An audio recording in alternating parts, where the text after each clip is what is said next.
Hello friends, स्वागत है आप सभी का हमारे YouTube channel excellence online classes में।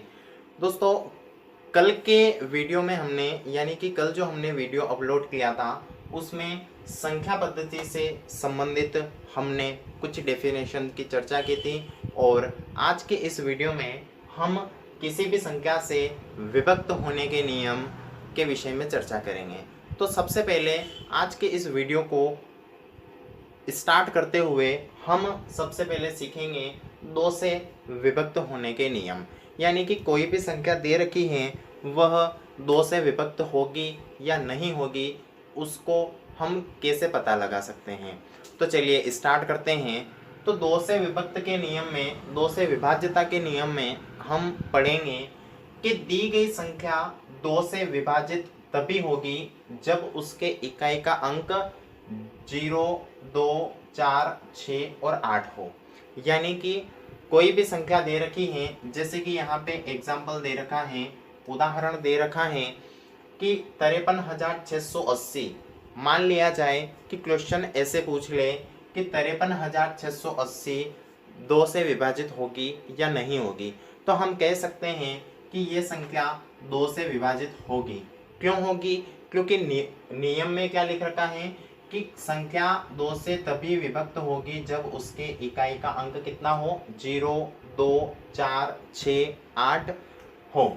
ठीक है दोस्तों, तो ये संख्या तो हमको क्लियर हो गया कि ये संख्या 2 से विभक्त हो जाएगी। अगली संख्या देखते हैं 692382, यानी कि 6,92,382 दो से विभक्त होगी या नहीं होगी। तो हम कह सकते हैं कि ये संख्या भी दो से विभक्त होगी। क्यों?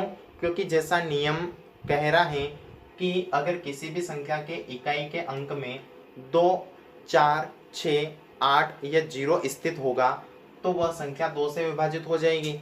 ठीक है दोस्तों, इस प्रकार इस उदाहरण को भी हम देख लेते हैं। इसमें इकाई का अंक कितना है, 8 है, तो श्योर है कि यह संख्या दो से विभाजित हो जाएगी। ठीक है, आई होप आपको दो से विभाज्यता के नियम की जांच करना आ गया होगा।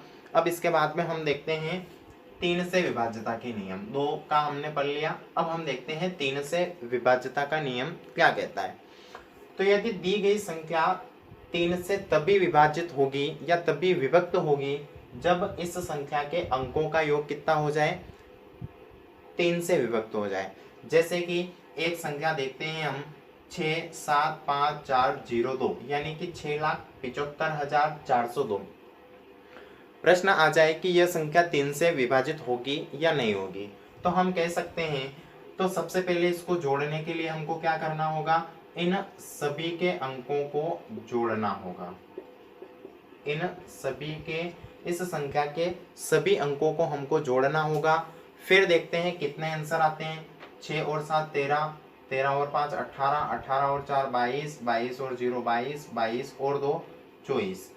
अब हम देखते हैं कि क्या ये 24 3 से विभाजित होता है ना? तीनों आठों 24 होता है। अब ये अगर इसके अंकों को जोड़ने पर ये जो संख्या आई है ये अगर विभाजित हो जाए 3 से, तो हम कह सकते हैं कि ये पूरी संख्या भी 3 से विभाजित हो जाएगी। ठीक है दोस्तों, एक बार और देख लेते हैं कि यदि दी गई संख्या के सभी अंकों का योग है ना, सभी अंकों का योग 3 से विभाजित हो जाए तो हम कह सकते हैं कि ये संख्या भी 3 से विभाजित हो जाएगी। अगला देखते हैं 4 से विभाजित का नियम। तो दी गई जो संख्या है, यानी कि कोई भी संख्या दे रखी है, तो उसमें इकाई और दहाई से जो अंक बनता है ना, इकाई और दहाई से जो अंक बनता है वो अगर 4 से विभाजित है तो हम कह सकते हैं कि पूरी संख्या 4 से विभाजित हो जाएगी। कैसे? एक एग्जाम्पल हम इसको देखते हैं। जैसे कि ये संख्या है, इसमें मैंने क्या बोला या फिर नियम क्या कहता है कि दी गई संख्या 4 से तभी विभक्त होगी जब संख्या के इकाई और दहाई से बनी संख्या का योग 4 से विभक्त हो।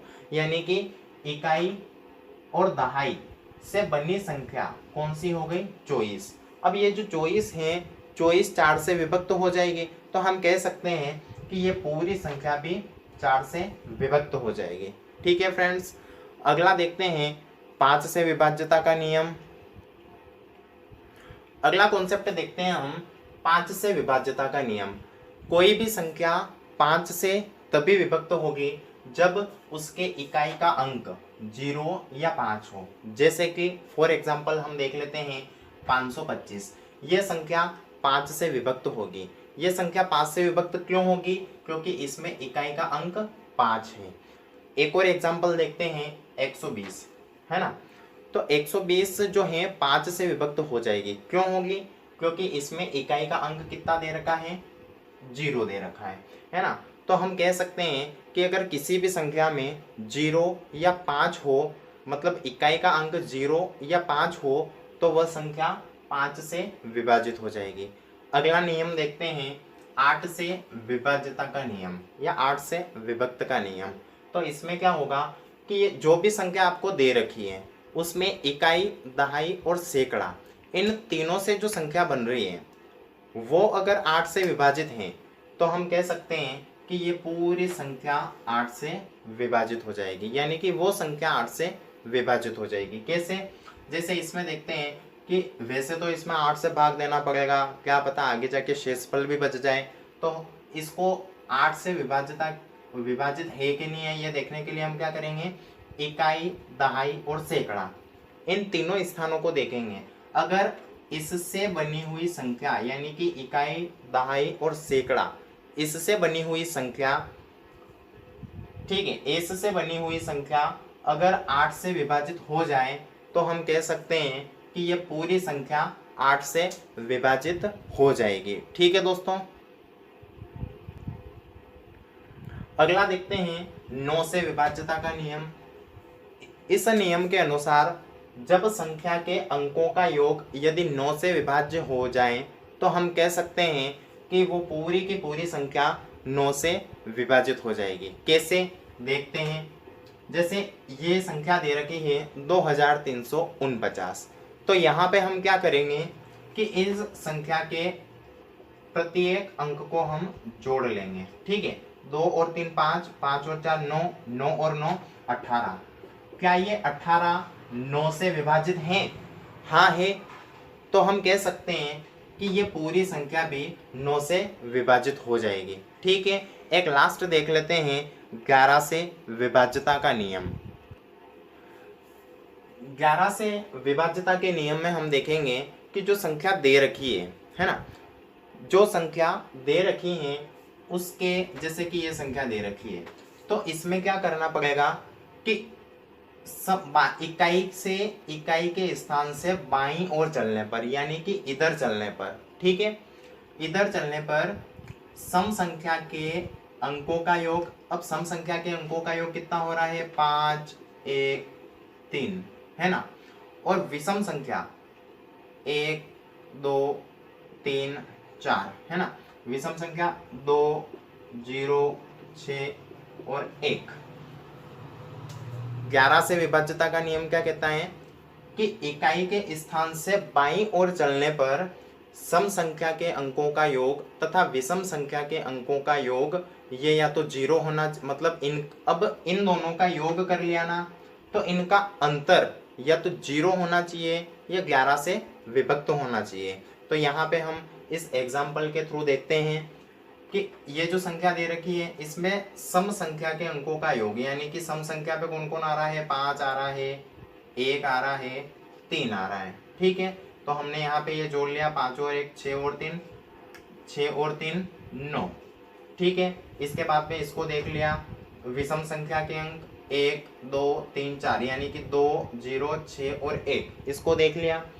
तो इनको जोड़ेंगे, 2 और 6 8 और 1 9, है ना। अब इन दोनों के अंकों का अंतर जो है वो कितना होना चाहिए? 0 हो या फिर 11 से विभक्त हो, तो हम कह सकते हैं कि वह संख्या 11 से विभक्त हो जाएगी। तो हमने एक एग्जाम्पल के थ्रू भी समझ लिया। आई होप आपको ये वीडियो पसंद आया होगा। अगर पसंद आया है तो प्लीज़ इसे लाइक शेयर सब्सक्राइब करें। ठीक है, और संख्या पद्धति का इसी प्रकार हमारा आज का पार्ट 2 खत्म होता है। अगले पार्ट में हम कुछ प्रैक्टिस के लिए क्वेश्चन करवाएंगे। तो अगर आपने अभी तक हमारे चैनल को सब्सक्राइब नहीं किया है तो प्लीज़ इसे सब्सक्राइब करें। Thanks for watching this video. मिलते हैं अगले वीडियो में। Thank you.